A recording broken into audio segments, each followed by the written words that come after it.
Prepare yourself for List Off, the gaming podcast where your hosts, Brian and Ryan, rank the things they love. 3, 2, 1, List Off! This week, open up your flip books because we look at the top 5 games that have the best animation. How's it going, guys? Good. How you doing, Brian? Hello. Pretty good, Ryan. And we have special guest Charlie here with us today to look at this animation that we've got going. How are you doing, Charlie? Yes. Hi. Thanks for having me. Appreciate it. I'm doing great. Yeah, excellent. Yeah, we were happy to get you on. I understand you have background in animation, so you have a unique perspective on what we're going to be looking at today, and that's exciting. Yeah. Just to talk about my background a little bit. So I currently do mostly video editing and like motion graphics types of animation nowadays. But when I was going to school in college, I did some 3D animation and some like game related animation. My senior project was a pixel art game that I did with 2 other people. Wow. Yeah, I did all the animation for that. Yeah, it was a super fun project. And then a year or 2 down the line from that, we all kind of, our class from college kind of got together and did a game jam sort of thing. And I did some 3D animation for that. Game jams are always so fascinating to me, just to be able to like make something in a bottle like that. That's insane. That's the first time I'd kind of done something like that, and it was very impressive. I mean, I knew everybody, and I knew they were, really good at all the different things that go into making a game and all the stuff like that. But it really was incredible. That's cool. That's amazing. Yeah, definitely. Is there a program you predominantly work with in your animation?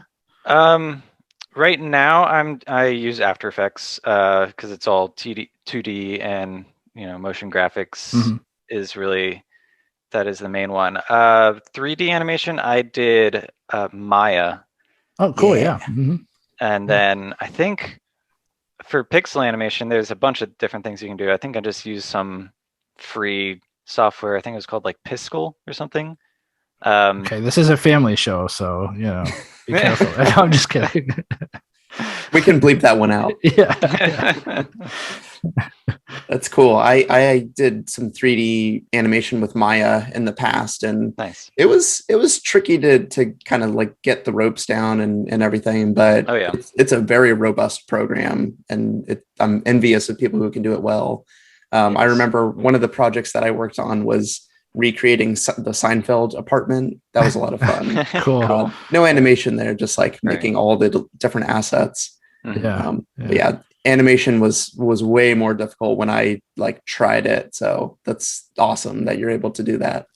I'm like a newborn baby when it comes to animation. I literally know nothing, but Unreal Engine 5 looks really cool. I'll tell you that much. But so do you guys want to talk about the games you played this week? Did anybody play any games? We'll start with our guest of honor. We'll start with Charlie. Yeah. Cool. Yeah, I've actually been getting a little bit back into Overwatch mainly because my friends have been on. Yeah. And just kind of like I haven't touched it in a very long time. I'm back in it, and not much is new because they're focusing on Overwatch 2, which is understandable. Right. So, just on a side note, are you familiar with everything happening at Blizzard? Oh yeah, okay. I am, and I'm very not cool with it. But so maybe I just won't talk about Overwatch anymore. No, feel free. I just like wanted to make sure I wasn't gonna ruin your day or anything if I brought it up. No. I am aware. But I actually have been getting into the workshop of it, which is all of like the community created like game modes sorts of things. And there's some really cool stuff there. There's like what they're calling like parkour maps. Parkour! Michael! Parkour! Extreme! Parkour! And it's like they map out certain zones. So it'll be like you have to go from one circle to another on the map. And it's basically like floor is lava. You can't touch anything in between. And for characters like Doomfist, you have to use his abilities and certain text to like bounce off this and like uppercut in this certain position. It's kind of cool. Nice. That is cool. Yeah. I didn't even know about that. Yeah, me neither. It's very, you can find some really, really interesting stuff on the workshop. But other than that, I just actually started playing Horizon Zero Dawn for the first time. Oh yeah, on PC, right? On PC. Yeah. It looks amazing. And yeah, I've heard you guys talk about that game, and it's giving it very high praise. And so far, it is very awesome. I've only played a little bit, but yeah. Yeah, we also gave high praise to Aloy's hair. I don't know if you've caught that episode. Yes, best hair episode. Yeah, right. Yeah, that was in our experimental phase.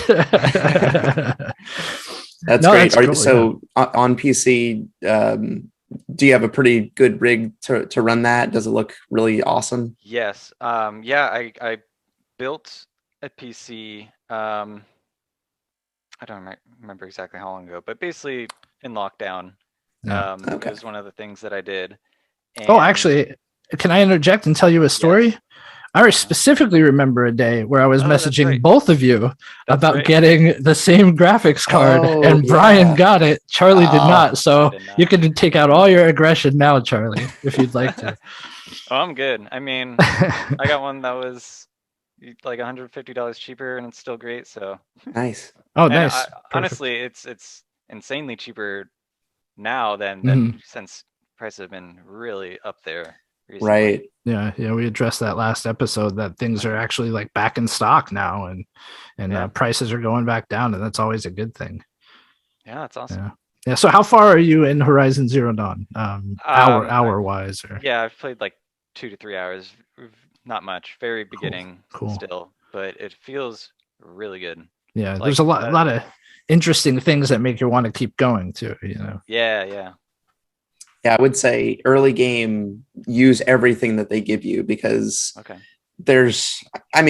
think I kind of banged my head against the wall a couple of times where I was just like, I'm not getting it. I'm not doing what I need to do, but use all the implements of war that they give you, because it all it all coalesces and makes taking down those dinosaurs a lot easier.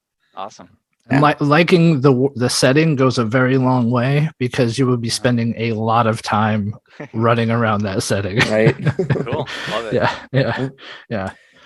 What about you, Ryan? Did you play anything? I did. So I've been playing a lot of video games.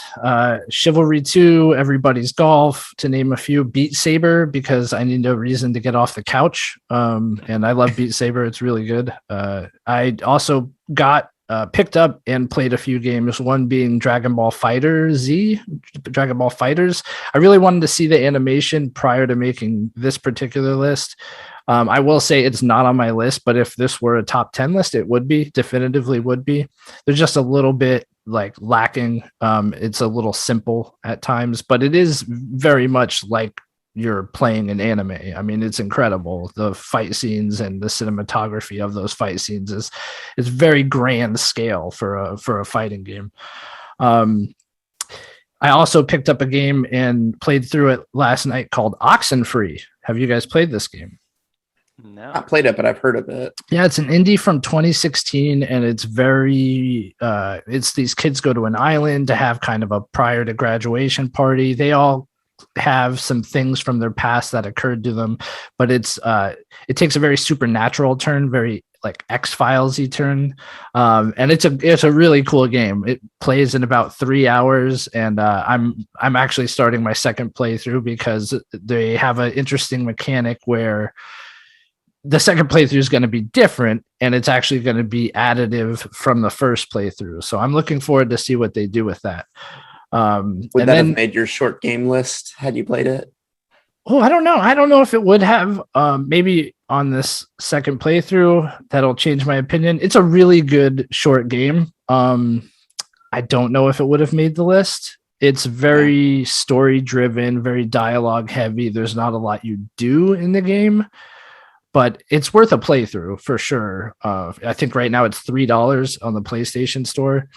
But I don't think it would have. It's not very gamey. There's not a lot of game to it. but the story is very compelling. I will say that. Gotcha. And then I got my first platinum ever in Returnal of all games. Nice. Yeah.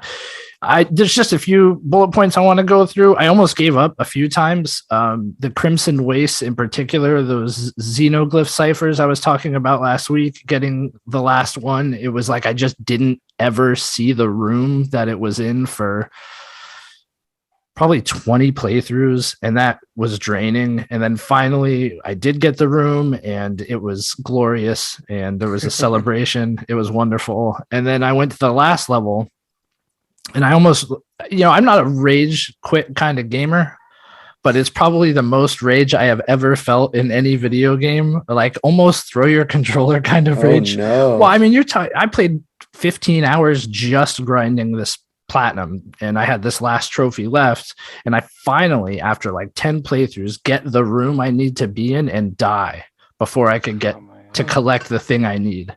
Jeez. It was terribly upsetting. I mean, like feet from it, Yeah.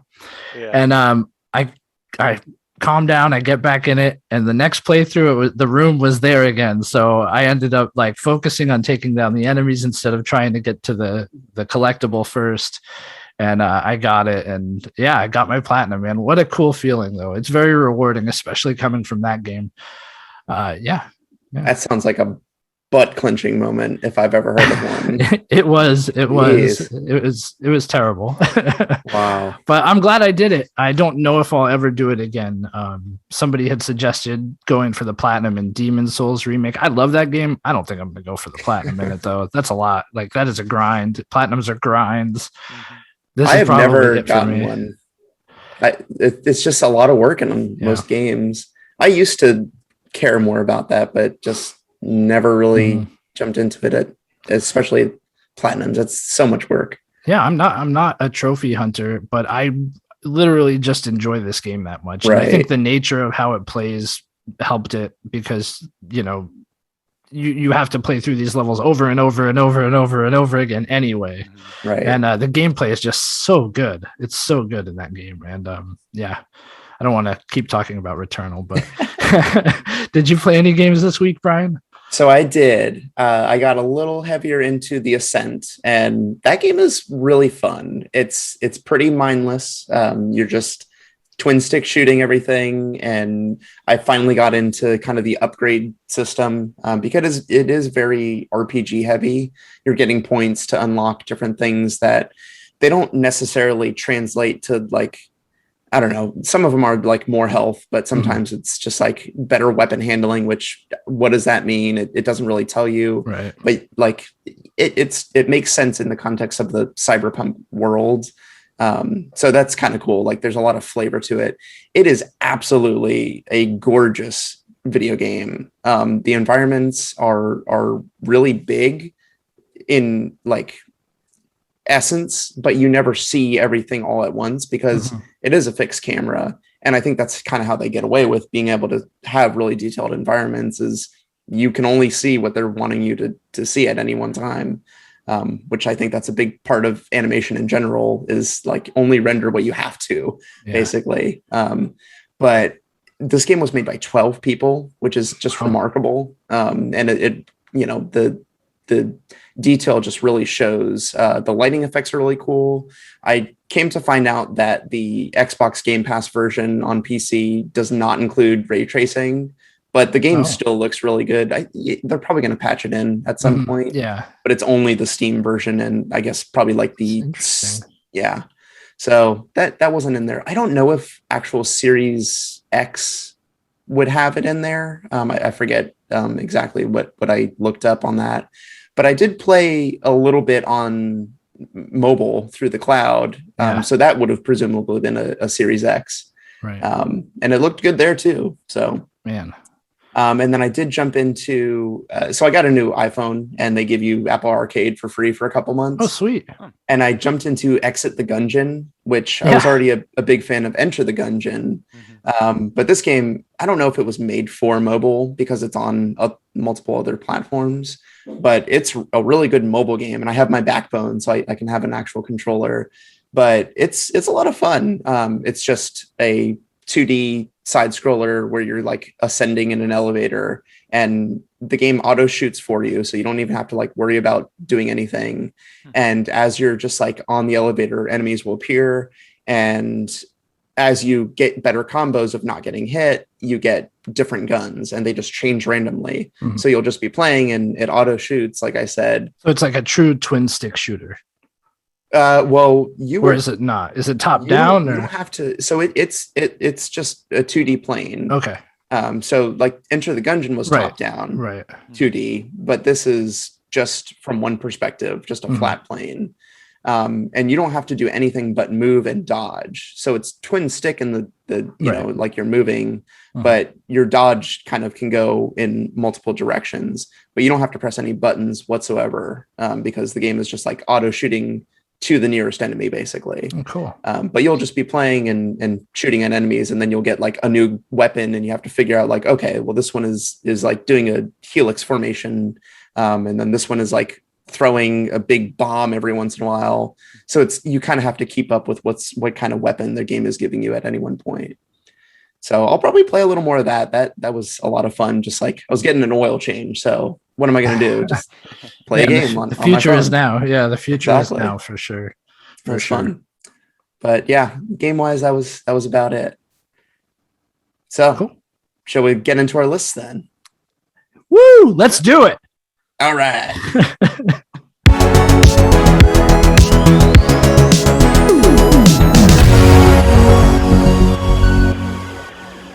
Okay, so getting into these lists, my honorable mention is Prince of Persia.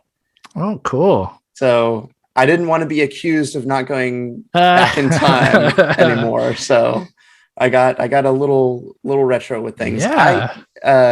I played this game a little bit when it was out, and I always was enamored with the animation because it, you know, graphics back when it came out were pretty minuscule and not very advanced. But this game did a lot with what was, you know, available at the time.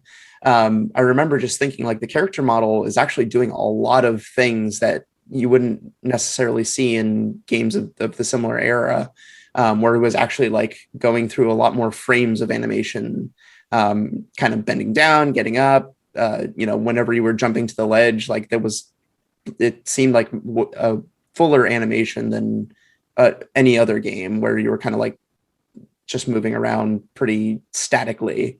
So I thought that was pretty advanced for the time, for sure. Oh, definitely. Like the movement was very fluid for the time. Exactly. Yeah. And it was just those more frames really did a lot for it. What were those other games too? They were like console releases. Gosh, I can't remember. One of them dealt with memory. You were like a computer programmer in one of them, and they were like that as well. Like it was pixelated, but it had crazy smooth animation. And I can't remember. Oh, this is gonna kill me. But it made me, when you mentioned Prince of Persia, it made me think of those games, and I'm like, oh, that would have been a great pick. It's not on my list. But good pick, man. Thank you. Charlie, you want to take it from here? Sure. Oh man, I should have let Charlie go first. I'm sorry. Yeah, well, you know. we'll fix it on the next round here. B Ryan. I know. Yeah, my honorable mention is going to be Persona 5. And that one mainly probably isn't on my list because I haven't played it. I've noticed with your guys' list, they're very personalized. It's, you know, specific on our own experiences, and that's very much my list, with the exception of one game. But Persona 5 is really cool because the animation goes beyond like the character models and stuff. It's all like kind of the extra fluff on top of that. It's honestly very much kind of like motion graphics. Like I was talking about, that's what I do now. It's kind of like that on top of the game almost. And it's in a very, very cool style. And I've talked to my friend about it who got the game, and I've been watching some videos of it, and it's just, yeah, very, very visually pleasing, very cool animations going on all the time in that game. So have you played? Oh, yeah. Go ahead. No, I was going to ask the same question, I think. So go ahead. But have you played other Persona games before? No. Okay. I have not played any of them. So I tried the Vita one. I don't know which one that was, but it was not my style of gameplay. The visuals were pretty striking for sure, though. Mm-hmm. Yeah, I've heard so many good things about Persona and Persona 5 in particular. Yeah, same. I just don't think it's the game for me. It's definitely a different style. Yeah. But I mean, I know my friend who's talking about it because he got it a while back and he was like very, very impressed with it. Mm-hmm. He also is one for more kind of the more foreign genres. Mm-hmm. But yeah, looking at that game, just videos and reviews and stuff. Oh yeah, very impressive. Yeah. We do have quite a few lists that come up that thankfully we don't have to have played the games because our list would probably get fairly repetitive, more repetitive than they already do. And this is definitely one of those lists. Where you can see the product in action and that's that's gonna make my list. Yeah, cool. Yeah, good pick though. That being said, my list is mainly, like I said, there's one exception, but it's games that I have played. I didn't really go into no, same here. I did not go outside of the box. I tried with Dragon Ball Fighterz, but just didn't work out. Yeah, it didn't make it. It was good though. It was really cool. Made you feel super powerful playing it. Oh yeah. Yeah. So my runner-up though is a game I know Charlie's familiar with. It is the Little Nightmares series, Little Nightmares 1 and 2. It's very disturbing. They do like this herky-jerky kind of unsettling animation very, very well. They use it very effectively to generate fear and tension. There's definitely that element of Uncanny Valley. Everything moves just a little bit inhuman and everything appears just a little bit less than human. And it does enough to just make you feel so unwelcome in the game. And that's so by design. Like absolutely. The game maker really wants you to feel uncomfortable with that. Yeah, and this, even prior to playing it, it's what caught my eye about the game. Not only the art style, but also how these characters moved throughout the environment. And it's very smooth as well. It'd have to be for some of these more tense moments where you're being chased. And it's maybe not as precise as it needs to be, but that has nothing to do with the animation. The animation itself fits the bill. It does everything it can to make this game just really, really unsettling. That's awesome. Yeah. Sweet. Yeah. Well, Charlie, you should take the next one and we'll get back back on track with the order here. Cool. All right. So number 5 is going to be Monster Hunter. Oh, nice. Ooh, okay. I guess no specific one. I've only played one of them, and it was one on the 3DS. Okay. I know there's a bunch out now. And that's kind of another game where it's like, that game is definitely not for everyone. Mm-hmm. But I keep seeing these games come out and they just look so cool. And I'm so like, I just love all things like monster related, like Godzilla movies. I'm all in. Pacific Rim, that sort of stuff. Yeah, absolutely. Right. Absolutely. I just think big, cool looking monsters are awesome. Yeah. And this game, this game series is one that does it really well. Especially in terms of animation. It's just them like walking around looking cool is really cool, and then you get to go up and fight them, which is awesome. Actually, the main thing that I think made me pick this, there's a Twitter account I recently discovered called Sunhi Legend, Sunhi Legend, Mm-hmm. and he just posts like clips of him playing games, and Monster Hunter's a lot of clips that he does where he uses the camera angle to create these awesome, like almost cinematic scenes of his gameplay, like in real time. And it's really cool. And it makes me think about how like the game developers definitely implement some of these things with the camera and the scenery and everything to allow you to kind of create these really awesome looking scenes in your gameplay. And this guy is one that uses that like to the best of the ability almost. Yeah. It's cool that he's able to do it without the game doing it. Yeah, exactly. It's like it looks like this is a separate non-gameplay trailer that was made for this. And I remember just scrolling through, and the first Monster Hunter clip is so cool. It's this big dragon-looking thing. It's kind of far away, and you see the guy just kind of like walking around, looking all like boastful. Does a jump. The dragon comes in. It like turns to slow-mo and just like slams it down right in the right spot with this big old sword. Right, his anime sword. So cool. Yeah.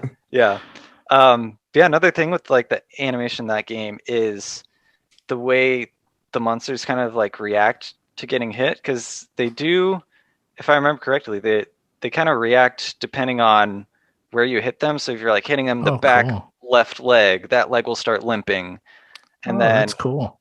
You can like break off some of their parts. So like the horns can like get chopped off, so their tail can get broken and stuff like that. And so that's a really cool use of animation, just of like confirmation of where your big weapon is hitting, and also the feel of the weapons. Because I think there's bigger weapons that are really strong but very slow, right? And then there's smaller weapons that don't do as much damage per hit, obviously, but they're faster, and you can be a bit more mobile with it.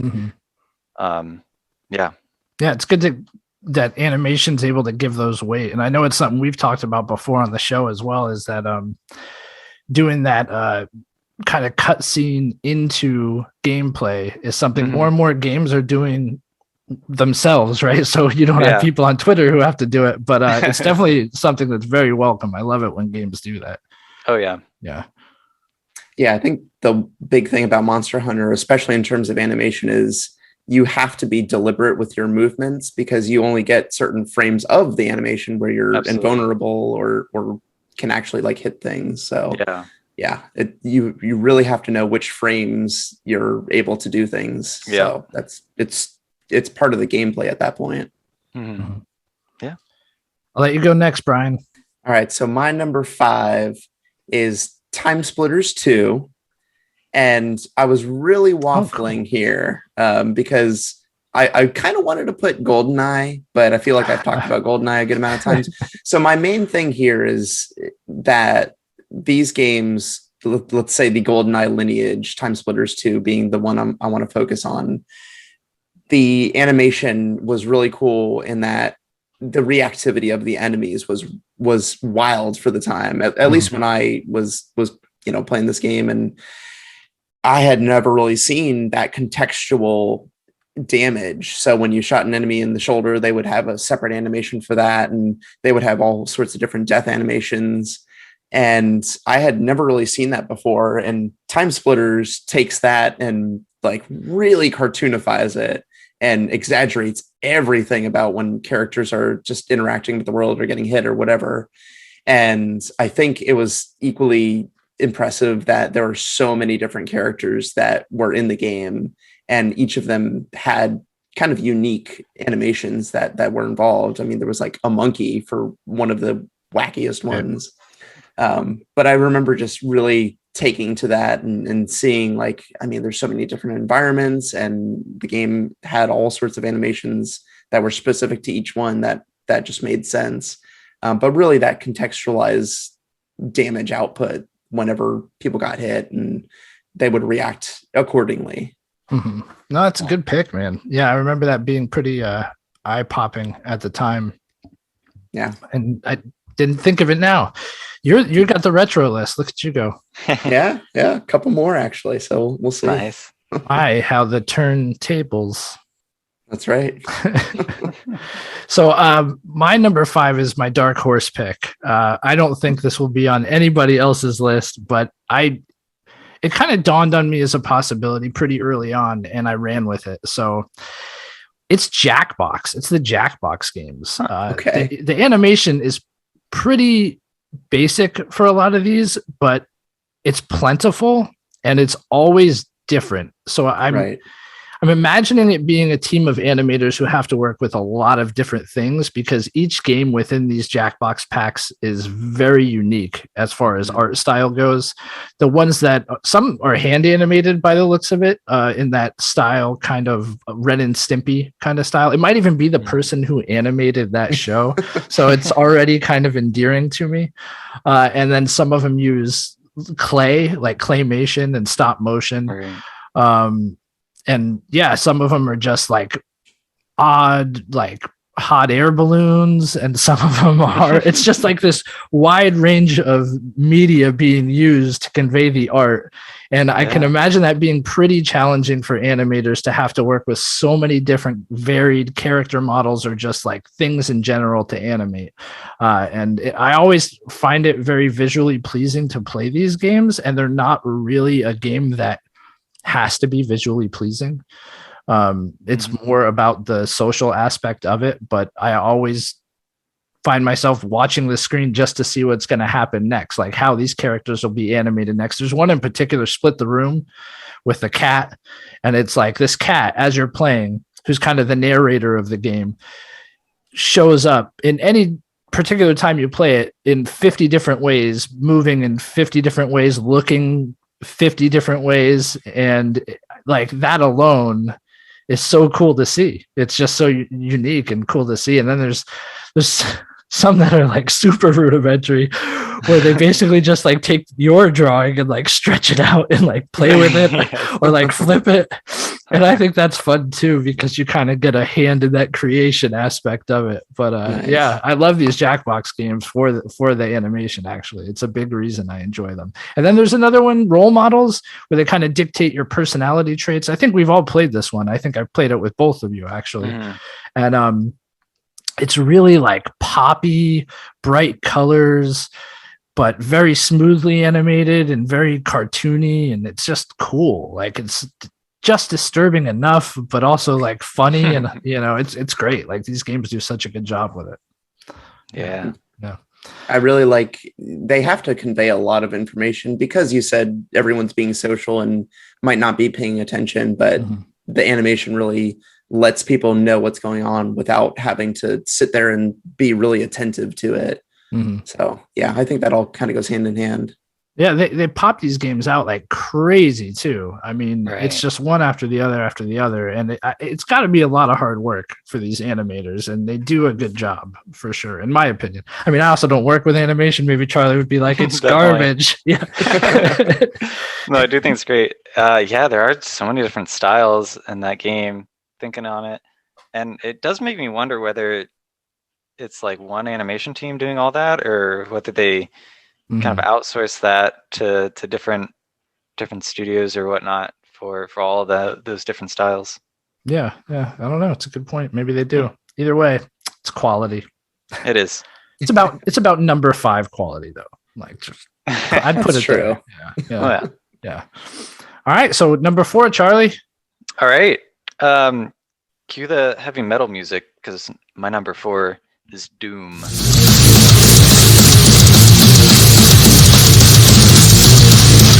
Oh, nice. And I guess the original.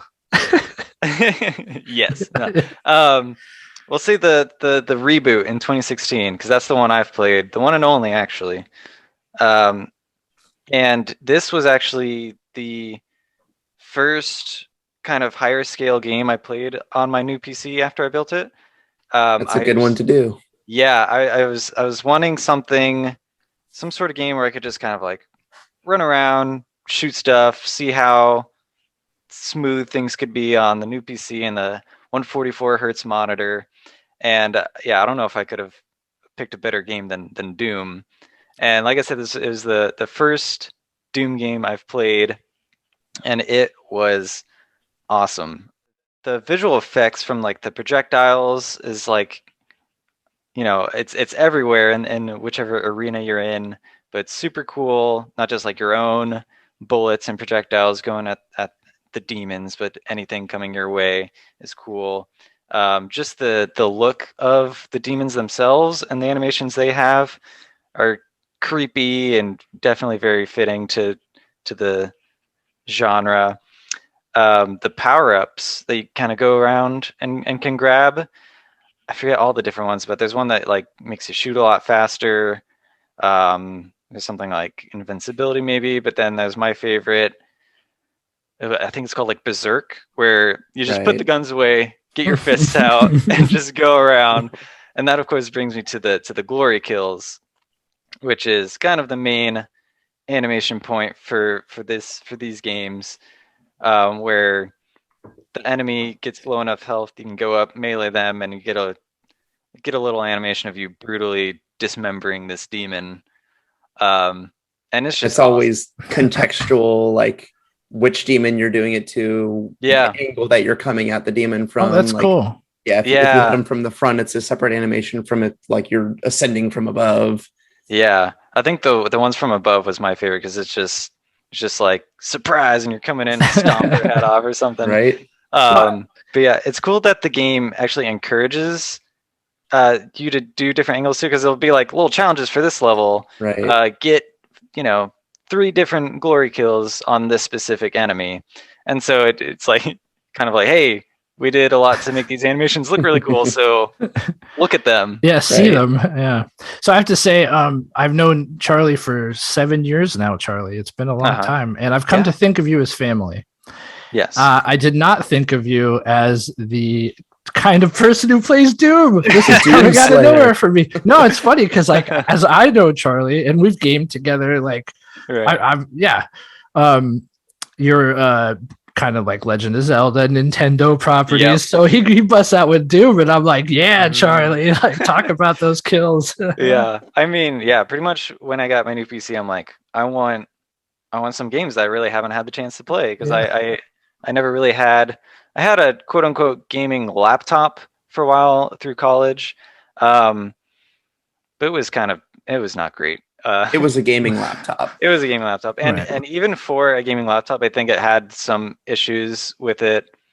There were issues with it, but yeah, other than that, I had a Switch and like console games, so like stuff that I saw these people playing on like high-end PCs. I'm like, now that I have a higher-end PC, I gotta get in on this. So awesome! Wow, I'm glad. Yeah. Man. You should. If you are liking Doom, you should treat yourself to Doom Eternal, because it's just more fun, more of the same, basically. Yeah, I've been seeing it go on sale for a good bit every now and then. So yeah, one of these times I'll definitely have to pick it up. That's a good pick. I didn't have Doom on my list here, but yeah, hearing about those glory kills and just the fluid movement, you really do get a sense of each enemy has a very specific weight to them.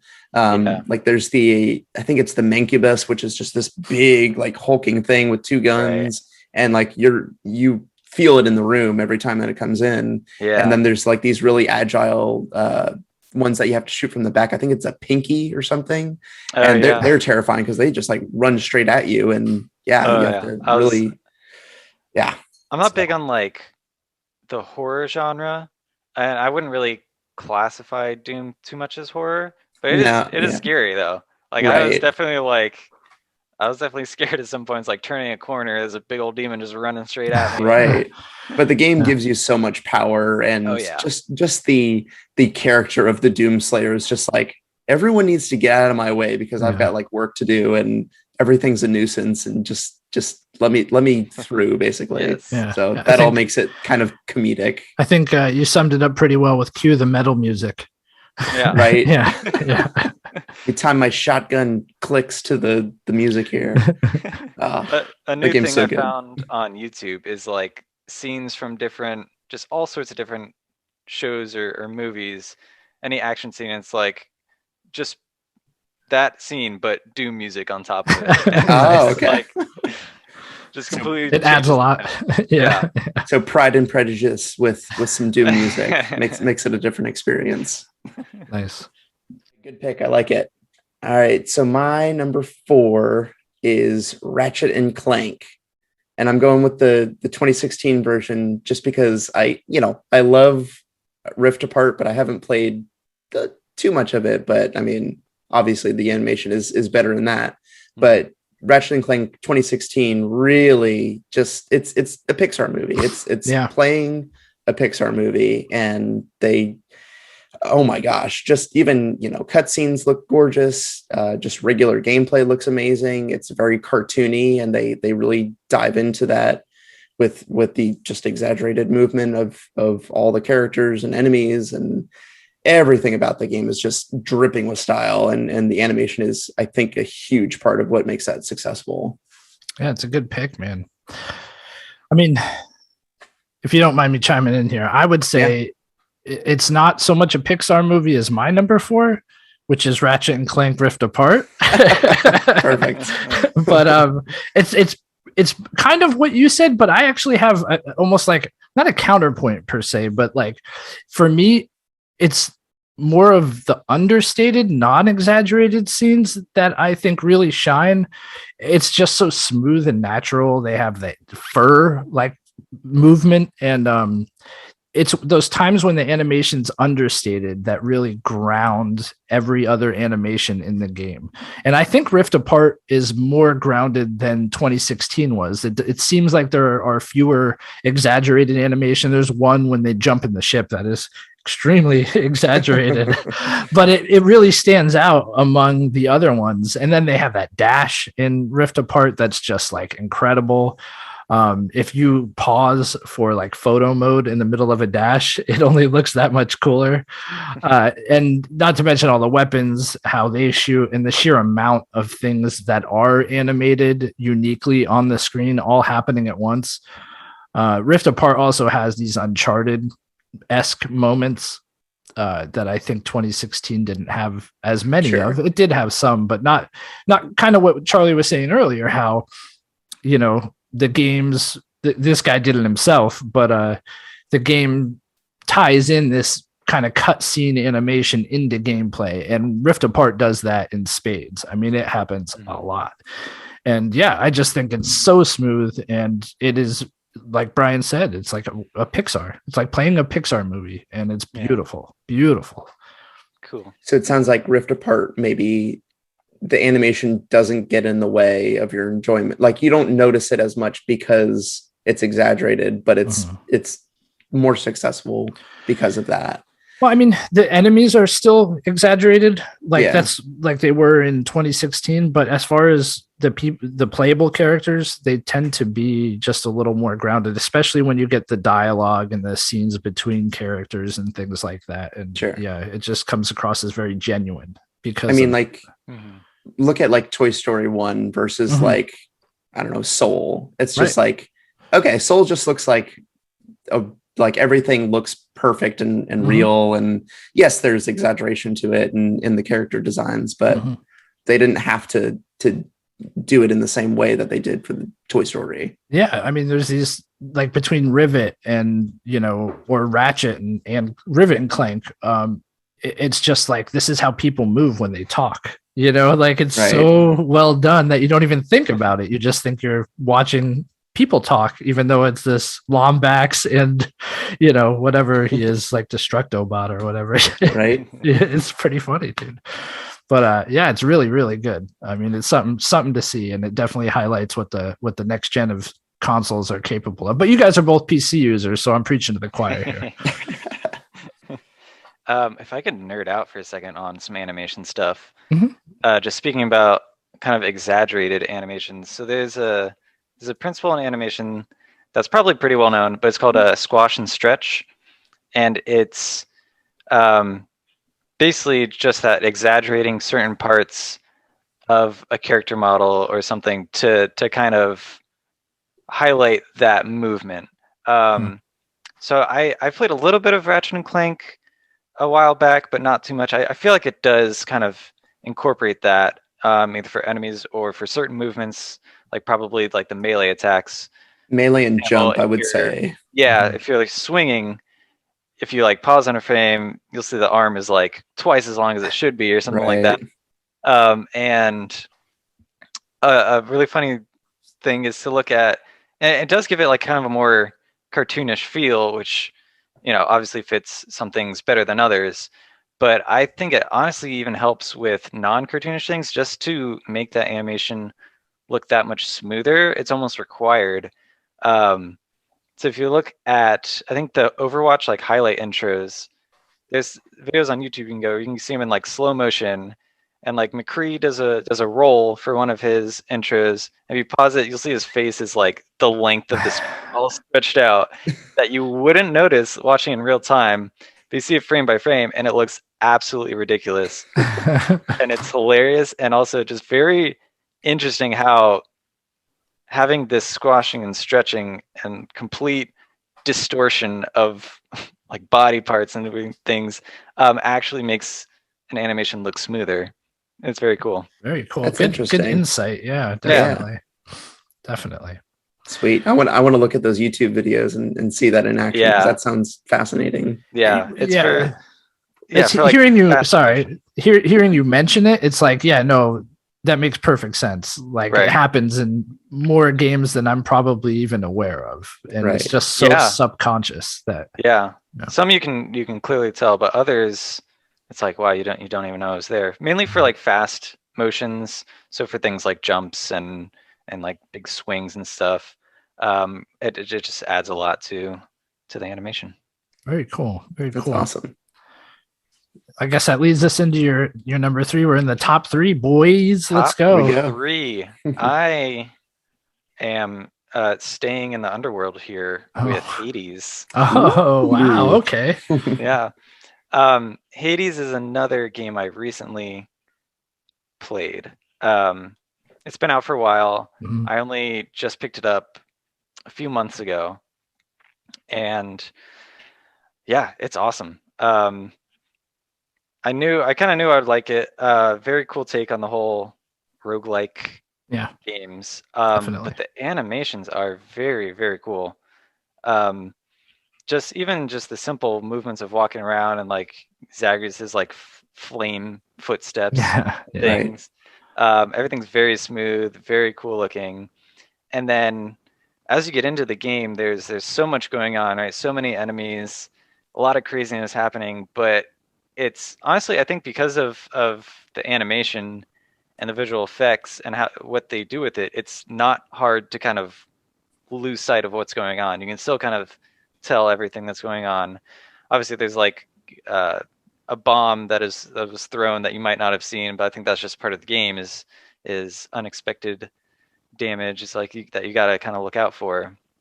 But I remember just starting out on the game, not really knowing anything about it. And it was just very easy to follow because of these visuals. And like each of the power-ups that you got that kind of affected your dash or your certain attacks, you notice that it was incorporated into your attacks. The animations included that, and that was really cool. So I was like, it's like, oh, this ability does this, okay. And so I was like going around and dashing. I'm like, oh, and there it shows it right there. That little like that wave of Poseidon's wave that pushes the enemies back. And yeah, there's so much that goes into that game on all aspects, really. But I think the animations are pretty top tier. Yeah, definitely agree with you. If you haven't, I would recommend listening to our Hades Boons episode. It might give you a leg up on the opposition there, because I will say Poseidon's little dash thing is trash. Oh yeah. yeah. It looks cooler than it is. Yeah, for sure. But I agree. The game is super smooth, and it does a good job of conveying everything visually to you, and that's something that can go unnoticed. Yeah, even when you are combining boons, the game does a good job of incorporating both into whatever you do. Like if you have a dash that does two different things, it showcases that pretty well. Yeah. Very stylized. I like it. Good pick. Hades did not make my list, but as I'm thinking about it more and more, that totally makes sense. Yeah. Very cool. And one other thing about it, you really do get a sense. So you don't really see the characters, but from far away, unless they're having their it's a 2D image. Static image. Exactly. Yeah, it's static. There'll be a little bit of animation for whatever, but those characters look like the little, pieces that are in the game. Like everything about them, their movement, they convey their personality really well through that animation, through the just in-game characters. Right. So I think that's pretty cool to witness. Yeah.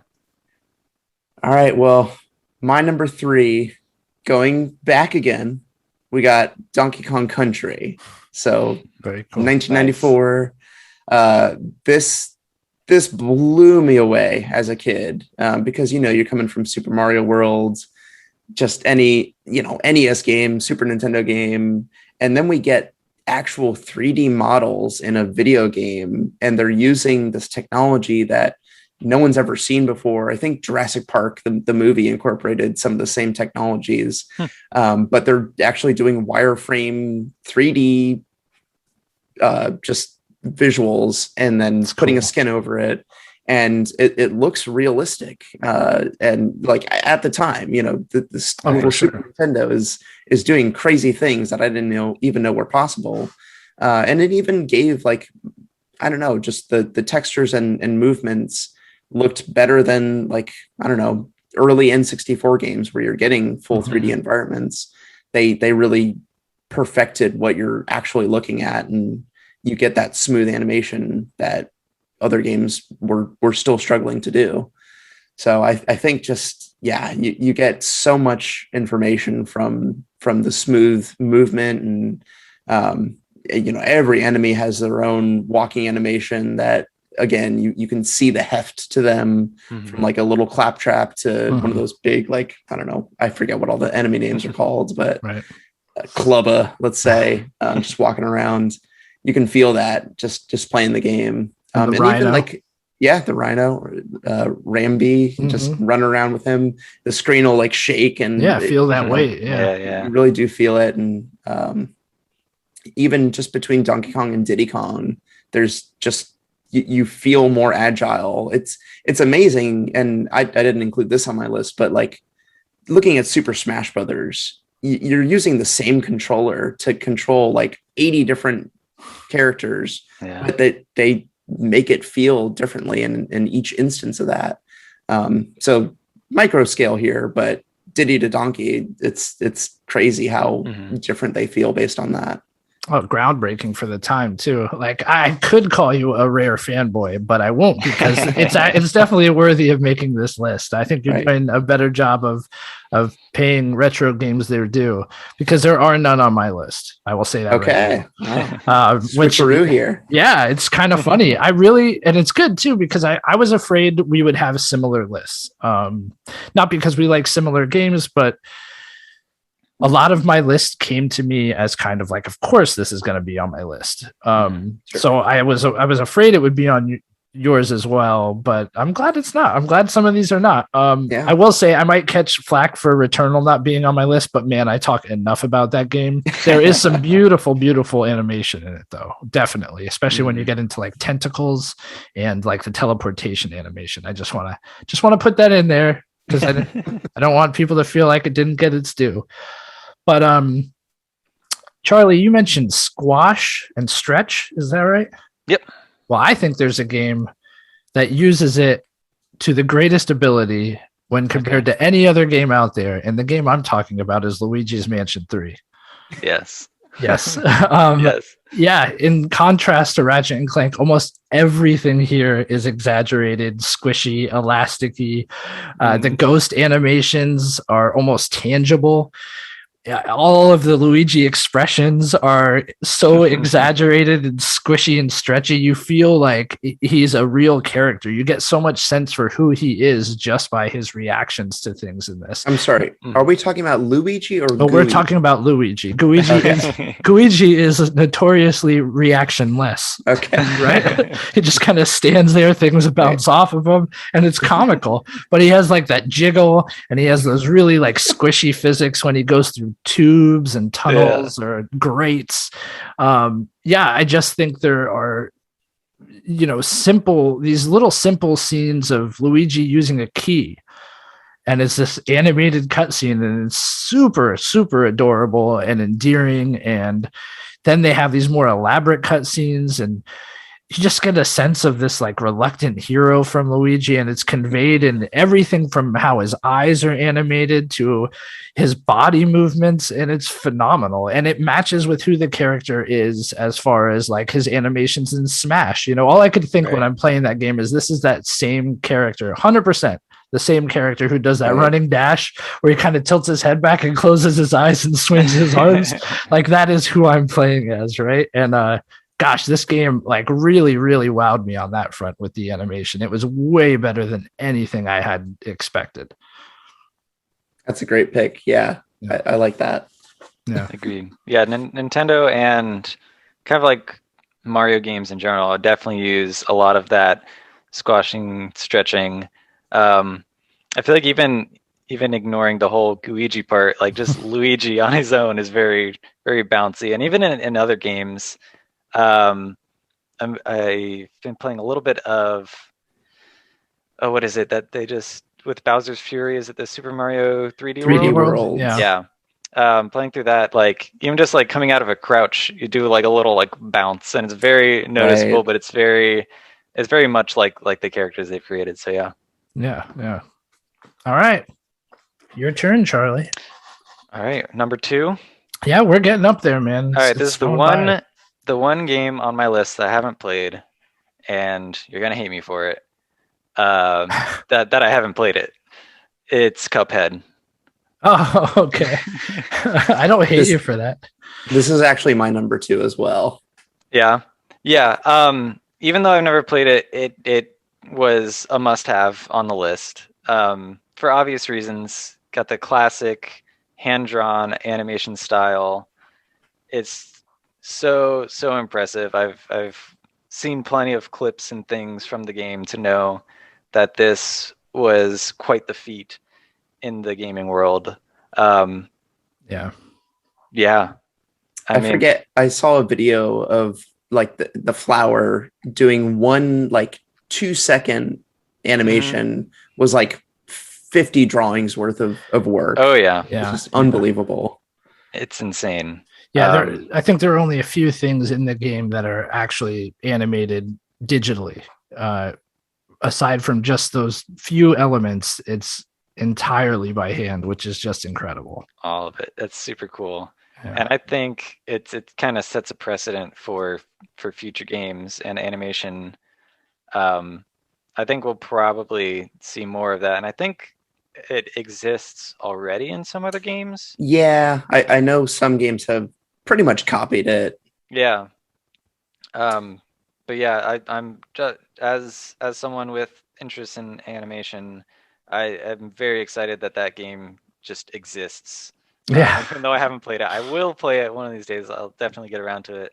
But it's just so cool. Yeah, no, 100%. I mean, they wanted to replicate that style, that like 1930s cartoon style, and they nailed it on every front. It's remarkable. It really is. Yeah. So you have anything else to add before I go into my number 2, Brian? Not really. I mean, I'll say playing it, it feels like, I don't know, the visual, the animation does not, it doesn't really have a feel outside of a video game that I've played before. Like I know what I'm doing. Like the jump feels like the way I expect a video game jump to feel. The shooting, same thing. So I don't think the animation really makes any difference in gameplay respect. It is purely visual. Yeah. Which is not a bad thing. I'm not trying to detract from that, but wow, shots fired. It's actually, when you think about it, it's kind of cool that they were able to achieve that. Yeah. Taking this old school style and making it very seamless to play. Okay. Exactly. I'm going to do something that I don't typically do here. But there's a person who just started following us on Instagram, and I followed them back because I don't know anything about this person, but their name is Cam. It's like Cam__.cham. You could, if you follow us on Instagram, you could find them in our followers, and they hand draw sprites, like old school sprites, and then stop motion animate them. And they dropped something the other day that I was just like, and it's like all old school 8-bit, 16-bit characters. Like it's all old school 8-bit Mega Man, 8-bit Samus, Simon Belmont, and like the movement was like pixel perfect. Wow. But it's each frame is hand drawn and then like stop motion animated, and it blew my mind. Like it's like guerrilla art. Like it looks like stuff you drew as a kid trying to emulate your favorite video games, but then it moves like perfectly how these games moved. Awesome. Sorry to interject, but like I mean, that cool. Just shows how much work goes into hand-drawn animation. That's unbelievable. It is unbelievable. Like it blew my mind. I'm not even like kidding. It's one of those things where it's just a labor of love, and you can tell. Right. And I will always give high praise where it's due, and it is definitely due here. So anyway, getting into that, my number 2 is not Cuphead. My number 2 is The Last of Us Part 2. Yeah. I mean, have you seen this game? It's like real life, the game. I mean, aside from like the content and it being post-apocalyptic and everything, but it must, I don't know if it does, but maybe it has the most unique animations of any game ever. If I had to guess, I would say it does. The way you interact with everything in the environment is almost genuine. I mean, you could get into a little janky if you're like back is turned to something you have to pick up, but the character will like reach behind them to pick it up. And and if you're sideways, they'll reach to the side to pick it up. And it's just like everything is so unique, and you interact with everything in the environment as a normal person would. It's just jaw-dropping how much they tapped into realism and nailed it. I mean, from throwing rope, and the way the like rope is animated is how rope works in real life. It's like it's almost mind-blowing like what Naughty Dog was able to do in this game. I mean, they had some practice with the rope with Uncharted 4, and it was cool in that game, but yeah, they definitely improved the tech for Last of Us. Yeah, and just climbing, just the facial animations. I think this is another thing I forgot to mention with Rift Apart is like the facial animations when they don't even have to have them. Like there's dialogue happening when the characters' backs are turned to you, but if you flip the camera, like they're having a genuine conversation and they're animated like a person feeling those emotions would be animated. And you can go and play the whole game and never even see that. Right. And it's just the world feels alive. There's lots of running water everywhere. There's lots of moving grass and wind through trees. And it's so understated at times that it's like you just start believing you're there in this world. And I think that is just hats off to anyone who worked on animation for this game, because it is exceptional. It's nothing short of number 2 worthy. It's terrible, right? I love Naughty Dog. You know I do. You know I love this game, but like, man, I mean, it is mind blowing. Let's get into our number 1s.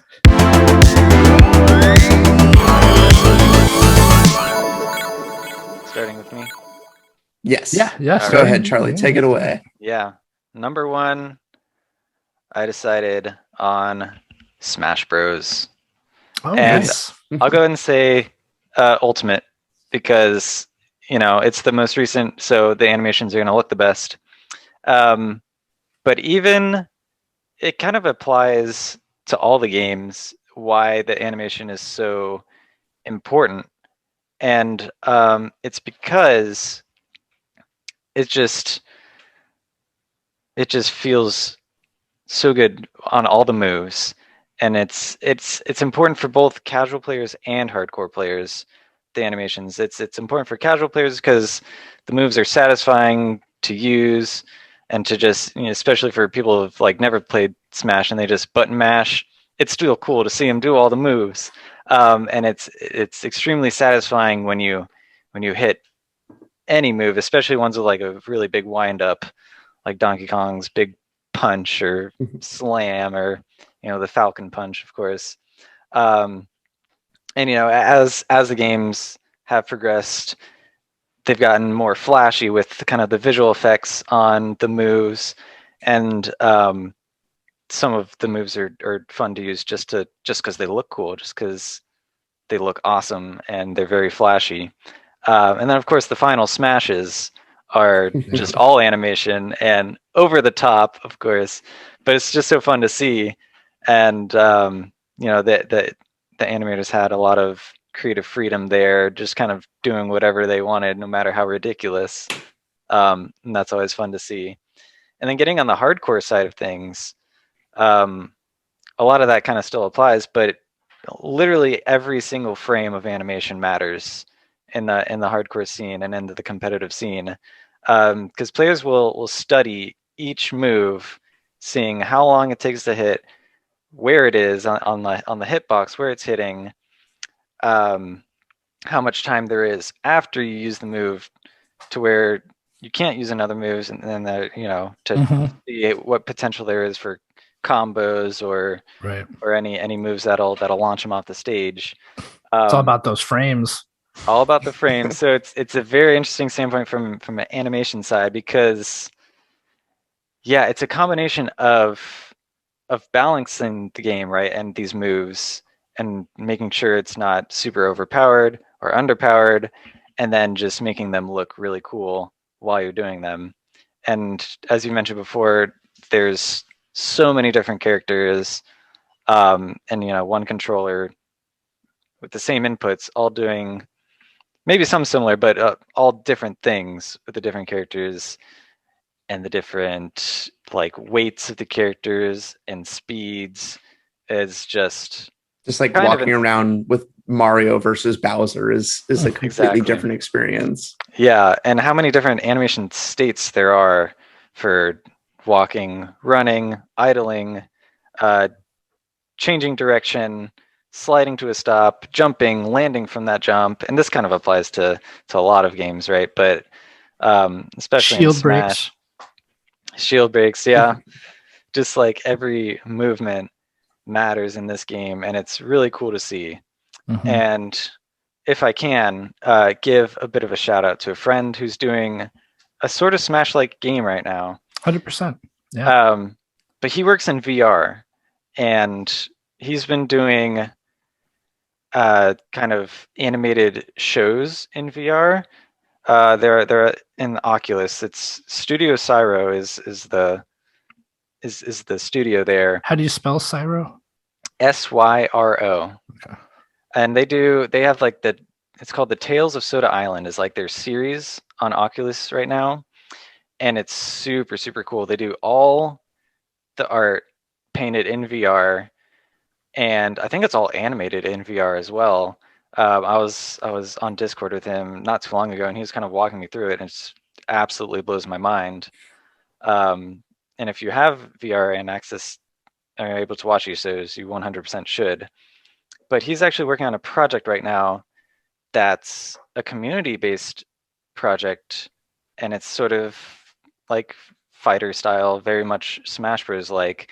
And he was also walking me through this kind of presentation he had to put together, because anyone from the community could submit their own character for it. And so he kind of had these guidelines where you had to, these different animations, the jab animations had to be this way and this, and there's all sorts of stuff that goes into the fighting style games in terms of animation. Yeah. It's really crazy and really cool to see. And that game he's working on specifically it's really neat seeing kind of the behind the scenes and stuff. And to also see that apparently there are some more popular VR kind of movies or shows and characters that are going to be in his game. Oh, how cool. So that is, I couldn't tell you off the top of my head which one those are. But yeah. If you have a link you'd like to share too, just send it to me. I'll put it in the show notes for cool. If there's a place like a link for the Oculus store or something to find his animation. Definitely. Yeah. Very cool. Good I pick. love it. Yeah. So Smash Bros. Smash Brothers. All right. Yeah. Good pick. I'm glad that came up because there's a lot. I do not envy an animator on these games because they do have to know so much about what the competitive scene is doing, and they don't want to break anything that, then you get a Bayonetta. And Exactly. Smash 4, right? Like that was a big controversy. Right. Yeah. Man, crazy. All right. Well, my number one has been mentioned. And of course, for me, it's going to be The Last of Us. I wrote one or two because but two obviously is a step forward. One had some jank when you were approaching a drawer from the side and your character would kind of what do I do? Like slide over to it a little more, which was, jarring after playing something like The Last of Us Part 2.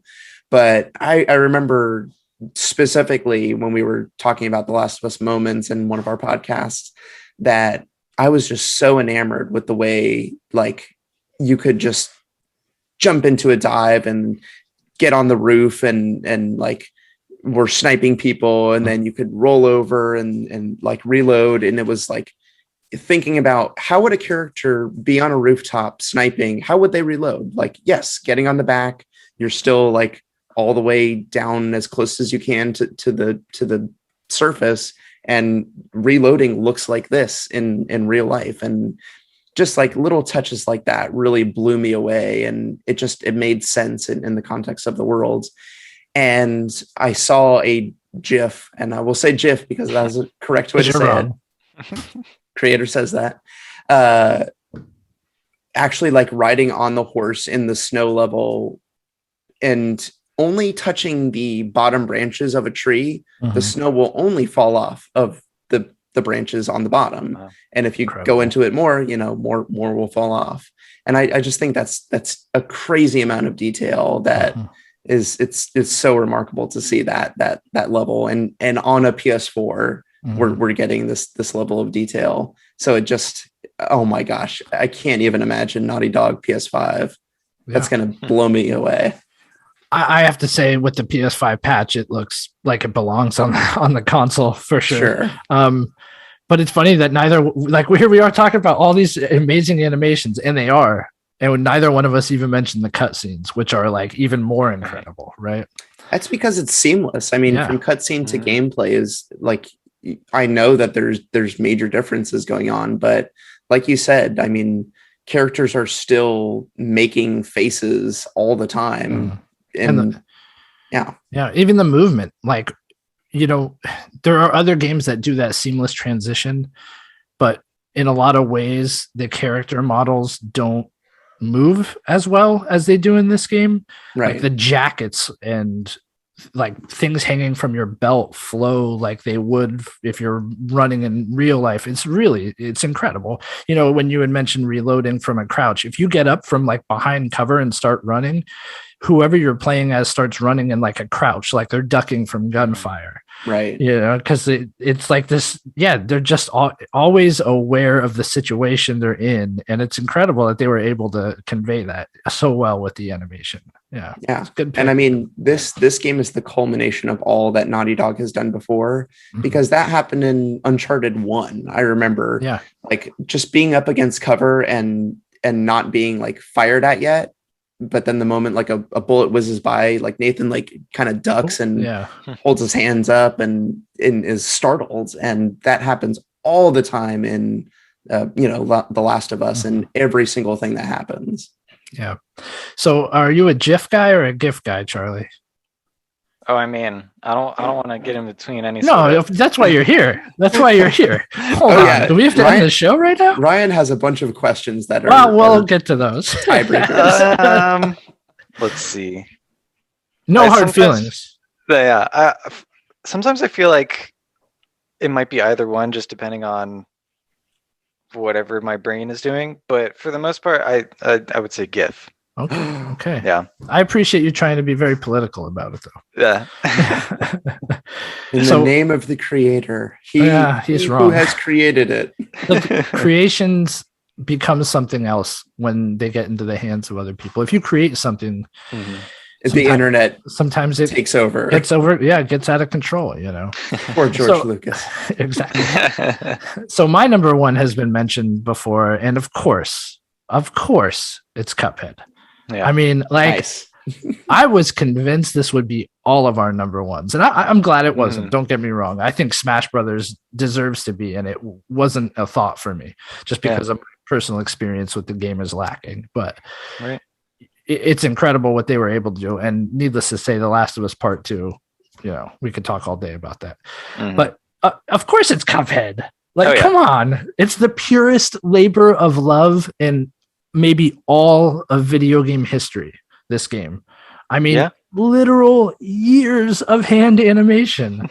Almost everything in the game is hand drawn. We've said it before, and I don't know, it's all to convey a certain feel, a certain time in animation, and it does that with such intention that there's no doubt you feel like you're playing an old bootleg like Steamboat Willie cartoon. You know, it's incredible. It's incredible. And I don't know what needs to be said. I mean, they're making a Netflix TV show because of that's pretty cool. I didn't know that. Yeah. I didn't know that. But even like the boss fights and the villains and as you're playing through the levels, everything kind of moves like to the music of the level.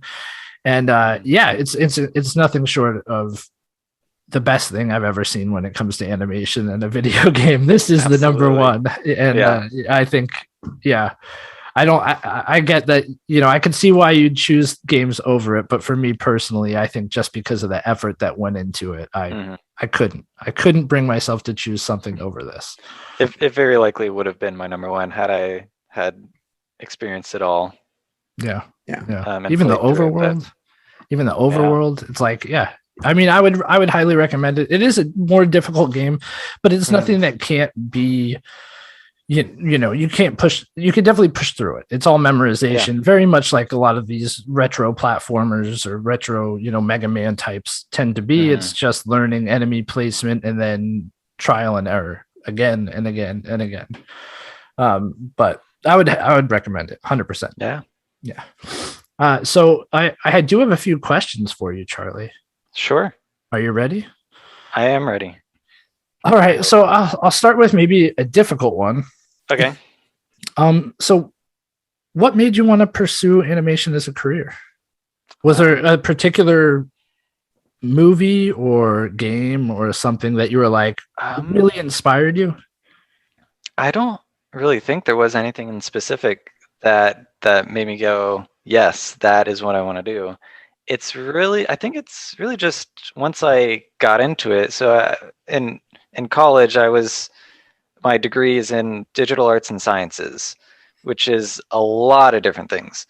So we had classes for several different areas, from, you know, audio design, game design, to like live show production. And we had some animation courses.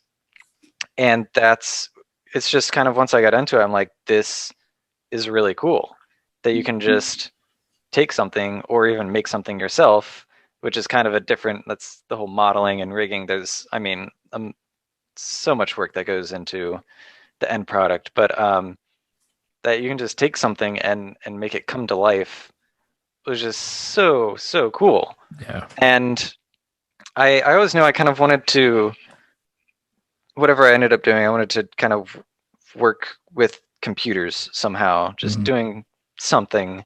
And doing animation is a very satisfying way of doing that, of getting into all these different programs, learning the ins and outs and the different techniques of doing what you want to accomplish was very fascinating to me. So I just kept on doing that. That's very Did you have to do a lot of programming for that degree? Like in Java or anything? A little bit, not a lot, but we did have 1 or 2 programming courses that, I think Java was one. And then a little bit went into some of our kind of game design classes where we worked in the Unity engine. And there's kind of 2 sides of that, where you're kind of bringing in assets, and then the other side is, you know, making things do things with code. And that was like a little bit of coding, but it was mostly just kind of following instructions and kind of finding code and copy pasting. But yeah, there's a little bit of coding here and there. Oxenfree and Disco Elysium were made with the Unity engine. Just saying. Yeah. So I would have put my money on Shrek, personally. So what? I'm serious. Iconic. It's iconic. Seriously, it's an iconic movie. So, do you find that now you have a greater appreciation when you play video games? Do you tend to understand more with that degree and what you worked on in college, that you now have a greater grasp of the efforts that go into making this product? Yeah, 100%. Yeah, and a lot of games do it really well where it is seamless, and it's like, oh yeah, that's just how a person or character would react or how they would move, and it's like it's so natural that without really that knowledge, you wouldn't know that the amount of work that goes into making it look that natural, because there is a lot of work. It's the so to kind of give an idea of animation workflow, you kind of create the key poses. So if you're thinking like a simple walk. Oh, can I wait? Can I actually just interject? Yeah. You could. I haven't mentioned this. You're the person who animated our logo. Oh, that's right. Yeah. Yeah. So you can use that as an example if you'd like. I don't know if that works for this example, but it does not. Okay. I guess my specific example is like character animation. Right. So you create key poses for like a walk, and you can easily look this up. And there's this whole animation book by the guy who did Who Framed Roger Rabbit. Mm-hmm. That's like, it's called the Animator's Survival Kit, I think it is, and it's just like the holy grail of animators. Oh, that's cool. Knowledge. But yeah, so it's like you make the keyframes. So in a walking animation, it'd be like the kind of long step, and then the pass between as you're stepping, and then et cetera. Right. So you make those key poses, and then you make the in-betweens, which is really what smooths it out and makes it natural and believable. And to get there, yeah, it just takes a lot of precision to make sure every single thing is working like it's supposed to. Every part of the character or object or whatever it is you're doing. Yeah. And it's a lot too to make it appear realistic. Like there's motion blur. You don't even think about how you perceive things. Like most people don't think about how we actually see things. It's not smooth movement. It's not how, if you could animate something moving smooth as anything, but it would probably look unnatural because it's not how your eye translates movement. Yeah. It's very interesting how the eyes and the mind works when looking at animated things. Just as I was saying before about squashing and stretching, there's a bunch of other stuff that goes into it, but there are things that you have to do that don't seem natural to the characters and stuff, but that you just do that thing and it makes it that much smoother, which is really interesting. Yeah, it's crazy. So do you have a dream company that you'd like to work for? Are you allowed to say this? Dream company. Gosh, there's a lot. I don't know. I would love to be a part of an indie company, I think. Yeah. Just kind of like I was saying before, the game jam that my friends and I did. It was just so much fun. And because that was something, it was kind of the first collective project we did, not school related, because it was after graduation. It was like a year or so later in our lives. We just like, hey, let's get together and do a thing. And so I guess that can kind of translate as there's no corporate entity having us do any specific project. We're just kind of doing our own thing. So I think that's what's really attractive to me. But honestly, any of the AAA companies would be, I'm sure, be fun to do the bigger projects and the cooler animations for. Yeah, but I appreciate like wanting the freedom of creativity for sure. Yeah, I mean that's kind of where we get some of the best stuff, especially in animation. Cuphead was indie, right? Yeah, absolutely. Absolutely.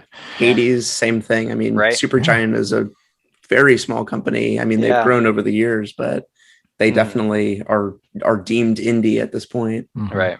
Yeah. So is there a favorite game or series that you want to talk about?